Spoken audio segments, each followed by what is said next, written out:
అలానే మిస్సెస్లో ఏ దేశానికి సంబంధించినటువంటి ఆర్థిక పరిస్థితి అయినా కానీ బంగారం మీద ఆధారపడి ఉంటుంది. బంగారం నిల్వలు ఎంత ఉన్నాయో దాన్ని బేస్ చేసుకొని ఆ దేశం యొక్క ఆర్థిక పరిస్థితి ఎలా ఉంది అనేది అంచనా వేస్తూ ఉంటారు. ప్రస్తుతం భారతదేశంలో ఉన్నటువంటి బంగారం నిల్వలు ఎక్కువగా ఉన్నాయి. గత కొన్నేళ్లుగా ప్రధానమంత్రి నరేంద్ర మోడీ గారు కానీ ఆర్బీఐ కానీ చాలా జాగ్రత్త పడ్డాయి. ముందస్తుగానే రాబోయేటువంటి పరిణామాలను అంచనా వేసి బంగారం దిగుమతులను పెంచుకున్నాయి. ప్రపంచంలో ఉండేటువంటి అనేక దేశాలు ఆ ప్రయత్నాలు చేశాయి. దాంట్లో భారతదేశం ముందుంది. అందుకే ఇటీవల కాలంలో దిగుమతి చేసుకున్నటువంటి రాష్ట్రాల్లో బంగారాన్ని భారత్ నెంబర్ 2 ప్లేస్లో ఉంది. సో ప్రస్తుతం ఆర్బీఐ దగ్గర ఎంత బంగారం నిల్వ ఉంది అని అంటే ఆర్బీఐ దగ్గర మనం దీన్ని బేస్ చేసుకునే మన ఆర్థిక పరిస్థితి భారతదేశం యొక్క పరిస్థితి ఏంటి అనేది మనం చెప్పచ్చు. ఆర్బీఐ దగ్గర ఇప్పుడు ప్రస్తుతం 879 టన్నుల బంగారం ఉంది.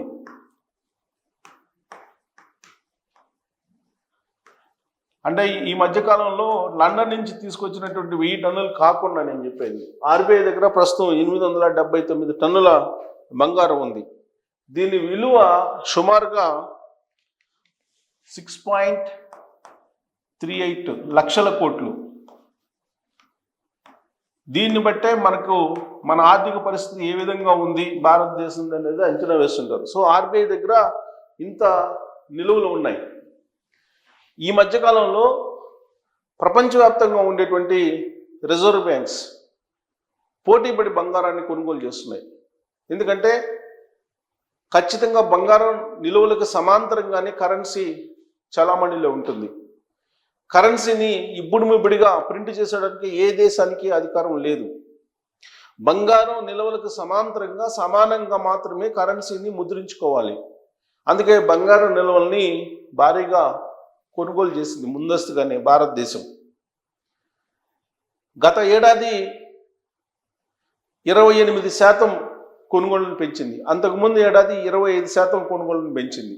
అంటే రాబోయేటువంటి ప్రపంచ ఆర్థిక పరిస్థితులను అంచనా వేసి బంగారం నిల్వలు పెంచుకుంటూ వచ్చింది. అందుకే ఇప్పుడున్నటువంటి క్రైసిస్లో ప్రపంచవ్యాప్తంగా ఉన్నటువంటి వాణిజ్య యుద్ధం, అలాగే రకరకాల రెసిప్రోకల్ ట్యాక్సెస్ వ్యవహారం, ఇవన్నీ కూడా భారత ఆర్థిక వ్యవస్థను ఏమీ చేయలేకపోయాయి. కారణం బంగారం నిల్వల్ని పెంచుకోవడమే. అందుకే డాలర్ రూపాయి మార్కం విలువలో పెద్దగా వ్యత్యాసం కనిపించదు, పెద్దగా వ్యత్యాసం ఉండదు. డమాల్న రూపాయి పడలేదు, పతనం కాలేదు. రూపాయి పతనం కాలేదంటే డాలరు రూపాయి మార్కం విలువలో పెద్దగా వ్యత్యాసం లేదు. దానికి కారణం బంగారం నిల్వలను ముందుగానే ఉంచుకోవడం. సో మనం ప్రపంచవ్యాప్తంగా బంగారం నిలువలు ఎంత రిజర్వ్ బ్యాంకులు చేసుకున్నాయి ఆయా సంవత్సరాల్లో, మనం ఎంత చేసుకున్నాము అని కనుక చూస్తే గత ఏడాది నుంచి దిగుమతి చేసుకున్నటువంటి దేశాల్లో మనం నెంబర్ 2 ప్లేస్లో ఉన్నాం. అంటే అత్యధికంగా మనం దిగుమతి చేసుకున్నాం. గత ఏడాది ఒక్క సంవత్సరంలోనే 72 టన్నుల బంగారాన్ని మనం సుమారుగా దిగుమతి చేసుకున్నాం. సో మనం చూసుకుంటే ఆర్బీఐ సంబంధించి విడుదల చేసిన డేటా ప్రకారం ఇయర్ వైజ్ తీసుకుంటే 2021లో మనం దిగుమతి చేసుకున్నటువంటి బంగారం 77.5 టన్నులు. అంటే ఆర్బీఐ సేకరించింది. మరి వరల్డ్లో ఇది ఇండియా లెక్క, ఇండియా దిగుమతి చేసుకుంది. మరి వరల్డ్లో ఆయా రిజర్వ్ బ్యాంకులు ఏంటంటే ఆ సంవత్సరం ఏమి దిగుమతి చేసుకోవాలి. ఒక్క బంగారాన్ని 2021లో భారతదేశం మాత్రమే 77.5 టన్నులు దిగుమతి చేసుకుంది. ఇక 2022కి వచ్చేసేటప్పటికి 33.3 టన్నులు దిగుమతి చేసుకుంది. ప్రపంచవ్యాప్తంగా ఆయా రిజర్వ్ బ్యాంకులు 1182 టన్నులు దిగుమతి చేసుకున్నాయి. దాంట్లో 33.3 టన్నులు ఒక భారతదేశందే ఉంది. ఇక 2023 వచ్చేటప్పటికి 16.2 టన్నులు భారతదేశం దిగుమతి చేసుకుంది. ఆ ఏడాది 1037 టన్నుల బంగారం ప్రపంచవ్యాప్తంగా ఉండేటువంటి రిజర్వ్ బ్యాంకులు దిగుమతి చేసుకున్నాయి. 2024 వచ్చేటప్పటికి పెంచింది చూడండి, 72.6 టన్నులు దిగుమతి చేసుకుంది ఆర్బీఐ. ప్రపంచవ్యాప్తంగా 1045 టన్నులు ఆయా రిజర్వ్ బ్యాంకులు దిగుమతి చేసుకున్నాయి, అంటే దిగుమతి చేసుకున్నాయి. ఇక 2025 కేవలం 2025 అంటే జనవరి ఫిబ్రవరిలోనే 2.8 టన్నులు, అంటే దాదాపు 3 టన్నులు దిగుమతి చేసుకున్నాయి. ప్రపంచవ్యాప్తంగా ఆయా రిజర్వ్ బ్యాంకులు 44 టన్నులు దిగుమతి చేసుకుంటే, కొనుగోలు చేస్తే ఒక్క భారతదేశమే 3 టన్నులు సుమారుగా కొనుగోలు చేసింది. అంటే ముందుగానే కొనుగోలు చేయడానికి పోటీ పడింది. అందుకే ఇప్పుడు ఆర్బీఐ దగ్గర 879 టన్నుల బంగారం నిల్వ మనకు ఇప్పుడు కనిపిస్తుంది. మొత్తంగా చూసుకుంటే కనుక బంగారాన్ని కొనుగోలు చేయడానికే ప్రాధాన్యత నరేంద్ర మోడీ గారు ఇచ్చారు అని చెప్పి మనం చెప్పుకోవచ్చు. దానికి కారణం ఏంటంటే ప్రపంచవ్యాప్తంగా క్రైసిస్ వస్తుందని చెప్పి ముందే గ్రహించి ఆయన ఈ పని చేశారు. మనం ఫోరెన్సిక్ నిల్వల మీద కూడా మనం రూపాయి డాలర్ మార్కు ఆధారపడి ఉంటుంది, అలాగే ఆర్థిక వ్యవస్థ కూడా ఆధారపడి ఉంటుంది. 2018లో ఫోరెన్సిక్ నిల్వలు 6.7% మాత్రమే ఉన్నాయి. 6.7% ఉంది ఫోరెన్సిక్ నిల్వలు.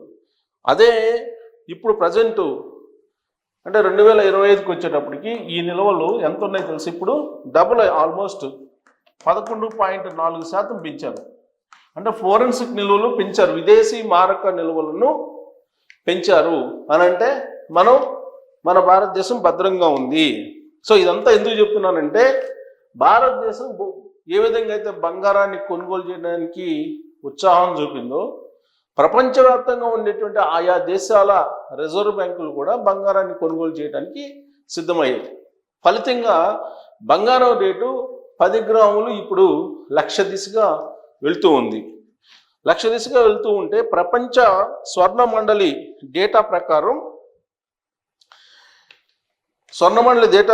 భారతదేశం గత ఏడాది కొనుగోలు 99% పెంచింది. 9% పెంచింది.